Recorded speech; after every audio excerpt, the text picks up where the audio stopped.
শাশুড়িকে নিয়ে পালালো জামাই এবং গত 1 মাস যাবৎ অন্য জায়গায় ঘর ভাড়া করে থাকতো দুজনে। জানা যায় এই গুণধর জামাইয়ের নাম সানোয়ার খা।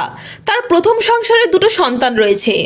আমার ভাগনা একটা যমুনার মেয়েকে নিয়ে এসেছিল, সম্পর্কে শাশুড়ি নিয়ে চলে এসেছিল।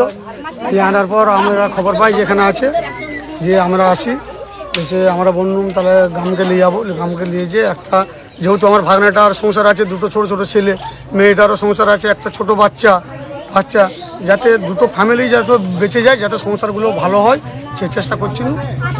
2 পরিবারের লোকজন অনেক খোঁজাখুঁজি করেও তাদের দেখা মেলেনি। অবশেষে গতকাল কোতরপুর আহিরবাগ সংলগ্ন এলাকায় তাদের ঘোরাফেরা করতে দেখে পরিবারের লোকজন এবং তাদের দুজনকে আটকে দেয়। অবশেষে কোতলপুর থানার পুলিশ এসে দুজনকে নিয়ে যায়। আবার পুলিশ গাড়ি এলো, এসে নিয়ে গেল পুলিশ গাড়ি। কি নাম ওনাদের?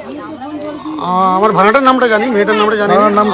জানা যায় এই মহিলা সম্পর্কে সানোয়ারের শাশুড়ি হয়।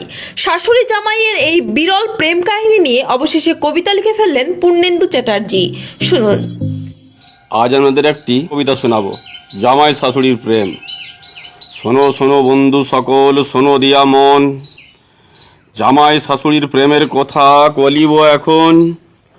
কলিকালে মানুষ কত নিচে নেমে যায়, আজ শাশুড়ির প্রেমে মজে হাবুডুবু খায়।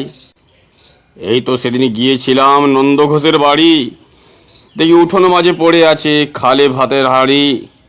নন্দ বেটা শুয়ে আছে ভীষণ মনমরা, কালকে রাতে শাশুড়ির সাথে সে পড়েছে ধরা। লজ্জায় বউ পালিয়ে গেছে আপন বাপের বাড়ি, মধ্যরাতি হয়ে গেছে তাদের ছাড়াছাড়ি। আমি বললাম নন্দ তোমার ভীষণ বড় ভুল, আদর করে শাশুড়িকে দিলে গোলাপ ফুল, তাও আবার মধ্যরাতে ফাঁকি দিয়ে ঘুম। এই তো সেদিন দোকান হতে আমার নন্দ ভায়া শাশুড়ির জন্যে আনলো কিনে ব্লাউজ আর সায়া।